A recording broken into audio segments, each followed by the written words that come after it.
harka fuunee akkam jirtu kabajamtoota hordoftoota keenya wiirtuu miidiyaa irraa oduuwwan galgala kanaa qabannee isiniif dhiyaanne irraa oduu waliin ansittiin ajjiti. Prezidantiin Ifedrii Saahilewarq Zawudeen Daayireektar olaanaa dhaabbata godaantota addunyaa Emi Poppii waliin mari'atan. Emi Poppiin daawwannaa hojii kan taasisan yoo ta'u daawwannaa isaaniitiin cinattis marii Preezidant Saahilewarq Zawudee waliin kan taasisan yoo ta'u Itoophiyaan teessoo gamtaa Afrikaa ta'uun kaayyoo dhaabbata isaanii galmaan ga'uu keessatti gumaacha olaanaa kan baatu ta'uu eeran. Buqqaatota irrattis daran bal'inaan hojjechuun akka barbaachisu kan eeran yoo ta'u godaantotaan walqabatees naannichatti walgahii ministeerota dhimmichi ilaallatu keessummeessuuf hojjetamaa jiraachuus akeekaniiru jechuudhaan tajaajila oduu Itoophiyaattu gabaase. Ministeerri muummee Ifedrii Dr. Abiy Ahmed miseensa maatii mootota Ingilizii kan ta'an Sophie Helen Rees Johnson waliin mari'atan. Miseensa maatii mootota Ingilizii Sophie Helen Rees Johnson Itoophiyaatti daawwannaa hojii kan taasisan yoo ta'u Dr. Abiy Sophie Helen Rees Johnson waliin dhimmoota misoomaa garaagaraa irratti mari'achuu isaanii gama miidiyaa hawaasummaa isaaniitiin ibsaniiru. Biyyi isaanis deeggarsa tola ooltummaa taasisaa jirtuufis dinqisiifannaa olaanaa kan qaban ta'uu Dr. Abiy Ahmed dubbataniiru. Hoggantoonni olaanoo ministeera karooraa fi misoomaa dhimmoota waliin hojjechuu danda'an irratti hoggantoota Instituutii Toonii Bilar waliin mari'atan. Ministeerri karooraa fi misoomaa Dr. Fitsum Asaffaa marii kana irratti hojiiwwan Instituutiin Toonii Bilar ministeera karooraa fi misoomaa waliin tumsaan hojjechaa jiru bu'aa gaarii argamsiisaa akka jiruu fi fakkeenyummaa kan qabu ta'uu himaniiru. Tumsi kunis cimee akka itti fufu Dr. Fitsum dhaamaniiru. Deetaan ministeera karooraa fi misoomaa Dr. Namarraa Gabayyoo gama isaaniitiin Instituutiin Toonii Bilar hojii ministeera karooraa fi misoomaa keessumaa gama hordofii fi madaalii irratti deeggarsa teeknikaa cimaa taasisaa akka jiru ibsaniiru. Kanumaan walqabatees qajeelfamni fi sanadoonni garaagaraa biroo waliin ta'uun qophaa'aa akka jiranis ibsaniiru. Bulchiinsa investimentii hawaasaa ilaalchisees United Kingdom muuxannoo gabbataa akka qabdu eeranii Instituutichi karaa dhaabbileen walitti dhufuu fi muuxannoo qoodachuun danda'amu akka mijeessuufis gaafataniiru. Itoophiyaatti Daayireektarri Instituutii Toonii Bilar Addee Maladaa Bisraat Instituutichi hojii tumsa ministeera karooraa fi misoomaa waliin eegale cimsee kan itti fufu ta'uu mirkaneessaniiru jechuudhaan tajaajila oduu Itoophiyaattu gabaase. Boordiin filannoo biyyaalessa Itoophiyaa qajeelfama wixinee miseensonni mana maree bakka bu'oota uummataa yeroo uummatni isaan filerraa amanamummaa dhaban bakka bu'ummaan isaanii irraa kaafamuu danda'u qopheesse. Lubee Girmaa dabalata oduu kanaa akka ittaanutti qindeessiteerti. Boordiin filannoo biyyaalessaa Itoophiyaa qajeelfama wixinee miseensonni mana maree bakka bu'oota uummataa yeroo uummata isaan filaterraa amanamummaa dhaban bakka bu'ummaan isaanii irraa kaafamuu danda'u qopheesse. Qajeelfama wixinee kana irratti lammiilee bakka bu'aa ofii filatanirraa amanamummaa yoo dhaban haala isaan ittiin bakka bu'ummaa miseensa mana maree bakka bu'ootaa taasifatanirraa bakka bu'ummaa isaanii kaasuu danda'an irratti aangawoota paartiilee siyaasaa waliin mari'achaa turaniiru. Qajeelfamni wixinee qophaa'e kunis bakka bu'oota uummataa mana maree federaalaa fi naannolee irratti kan raawwatu ta'uun maricha irratti heerameera. Akkaataa wixinee qophaa'e kanaan gaaffiin bakka bu'ummaa kaasuu kun bara miseensi mana maree filatamee fi bara xumura mana marichaa keessa dhiyaachuu kan hin dandeenye ta'uunis ibsameera. Ta'us garuu haala addaa boordichaa biratti fudhatama argatuun yoo ta'e waggaa jalqabaa keessaa gaaffiin bakka bu'ummaa kaasuu dhiyaachuu akka danda'u qajeelfama wixinee qophaa'e irratti kaa'ameeraas jedhameera.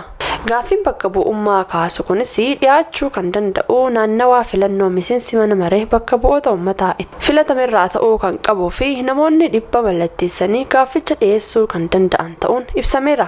Kanneen gaaffii kana dhiyeessanis ta'e kanneen yeroo filannoon gaggeeffamu buufata naannoo sanatti galmaa'an ta'uu qabas jedhameera. Sababoota miseensa bakka bu'aa uummata kanarratti amantaa dhabaniif sanadoota dhiyeessan keessatti ifatti ibsuu akka qaban himanii gaaffiin dhiyaates boordii irraa fudhatama yoo argate boordichi kanneen gaaffii kana dhiyeessaniif waraqaa filattoonni 15,000 ol naannawa buufata filannoo dhiyaatetti gaaffii dhiyaate amanuu isaanii mirkaneessuuf mallatteessan ni kenna jedhameera. Kanneen mallatteessan kunis yeroo filannoon gaggeeffamu kanneen yeroo filannoon gaggeeffamu buufata filannichaatti galmaa'an ta'uu akka qabu heeraniiru. Mallattoon erga boordiif dhiyaatee boodas boordii filannoo mallatteessaa mirkaneessuuf itti gaafatamummaa qaba kan jedhan yoo ta'u akkasumas gaaffii waliigalaa bakka bu'ummaa kaasu dhiyaate yoo fudhatama argate hojimaata hojiirra oolmaa bakka bu'ummaa kaasu hordofuun filannoo ni gaggeessa jedhameera. Hooggantoonni paartiilee siyaasaa marii kana irratti hirmaatanis qajeelfama wixinee kana irratti yaadaa fi gaaffii qaban boordichaaf dhiyeessaniiru. Qajeelfamni wixinee qophaa'e kun boqonnaa 7 fi keewwata 41 kan qindaa'edha.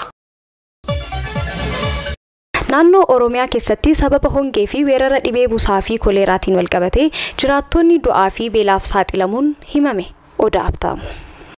Naannoo Oromiyaa keessatti sababa hongee fi weerara dhibee busaa fi koleeraatiin wal qabatee jiraattonni beelaa fi du'aaf saaxilamuu dhaabbata mootummoota gamtoomanitti qindeessaan gargaarsa namoomaa UNOCHA beeksise. Qindeessaan gargaarsa namoomaa kun gabaasa haaraa baaseen naannoo Oromiyaa iddoolee garaagaraatti hongee, weerara dhibee koleeraa fi busaatiin wal qabatee jiraattonni beela, dhibee fi du'aaf saaxilamuu addeesseera. Hongee godina Harargee lixaatti ji'oota adoolessaa fi agayya keessa mudateen maatiiwwan 70,000 ta'an oomisha midhaan birraa dhabaniiru jedhe. Akkasumas oomishni ji'a sadaasaa amma amajjii jiru waan hubameef lakkoofsi namoota gargaarsa namoomaa barbaadanii kan tilmaamamee ture 181,081 fi 740 irra kan caalu ta'uu dabalee himeera. Raabsaa gargaarsa namoomaa waxabajjii keessa addaan cituun haala jiru ammeesseeras jedhe. Gama biraan okkara waggoota lamaan darban keessa mudateen wal qabatee godinaalee Gujii lixaa fi Gujii keessaa namoonni buqqaafamuu ibseera. Walitti bu'iinsa agayya bara 2015 keessa mudateen wal qabatee namoonni 89,96 ta'an aanota afur keessaa buqqaafamuu gabaasni kun addeessa. Taateen kun rakkoo buqqaatota 148,459 kanaan dura godinicha keessa jiran kan gargaarsa namoomaa barbaadan kan ammeessu ta'uu eerameera. Akkasumas jiraattonni godina Gujii lixaa 159,400 ta'an sababa jijjiirama qilleensaatiin oomishni midhaan isaanii irratee ji'oota itti aanan 6 amma 8 fi gargaarsa namoomaa ni barbaadu jedhame. Gama biraatiin gochaan buqqaatota gara qe'ee isaaniitti deebisuu godina Horroo Guduruu Wallaggaatti eegalamuu kan ibse gabaasichi buqqaatonni 150,000 ta'an qe'ee isaaniitti deebi'an sababa manneen isaanii barbadaa'ee jiruuf gargaarsa da'oo fi meeshaalee biroo akka barbaadan ibseera. Buqqaatonni lixa Oromiyaa keessattuu godinaalee Horroo Guduruu Wallaggaatti sababa rakkoo nageenyaan qe'ee fi qabeenya isaanii irraa buqqa'anii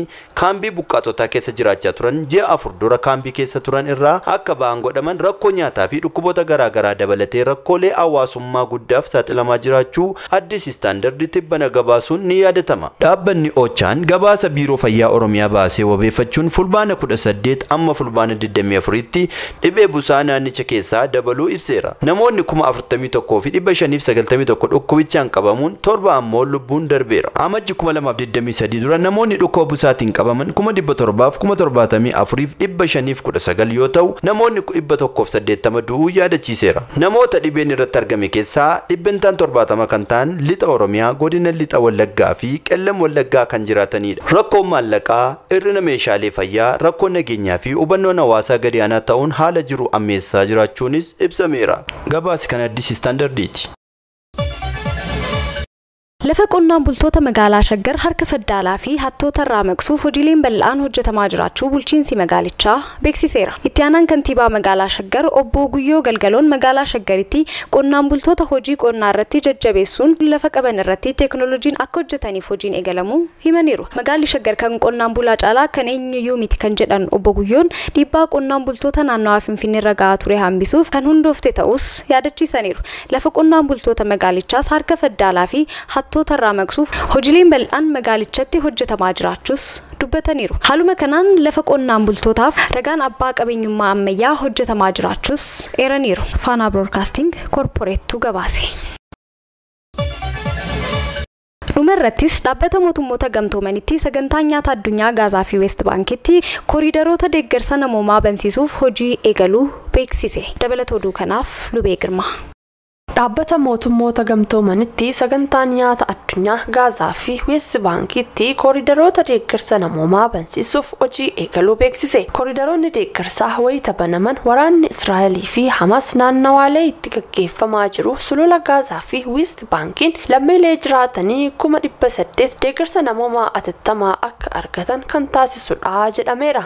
Sagantaan nyaata addunyaa deeggarsi namoomaa gara Gaazaatti galchuu akkaataa danda'amu mijeessuuf koriidaroonni deeggarsa namoomaa walabaa akka hundeeffamanii fi hojjettoonni meeshaaleen deeggarsaa bilisaan akka geejjibaman waamicha dhiyeesseera. Daangaalee fi keellaawwan sakatta'insaa sulula Gaazaa fi West Bank gidduu jiran cufamuu heeruun haala kanaanis deeggarsa namoomaa dabarsuuf kan hin danda'amne ta'uu akeekeera. Waraana Israa'elii fi Hamaasiin kufaatii namoomaa mudachuu malu damdamachuuf torbanoota afran dhufan doolaara miiliyoona 17.3 akka barbaachisu beeksisuu Middle East Monitor gabaaseera. Waraanni Israa'elii fi Hamas lammiilee nagaa 60,000tti lakkaa'aman du'aatiif saaxiluuf gabaasaaleen ba'an ni mul'isu. waan hordoftaniif galatoomaa jechaa oduuwwan galgala kanaaf qabanne kanneen turanii sagantaalee wiirtuu miidiyaa biroo hafan waliin turtii gaarii.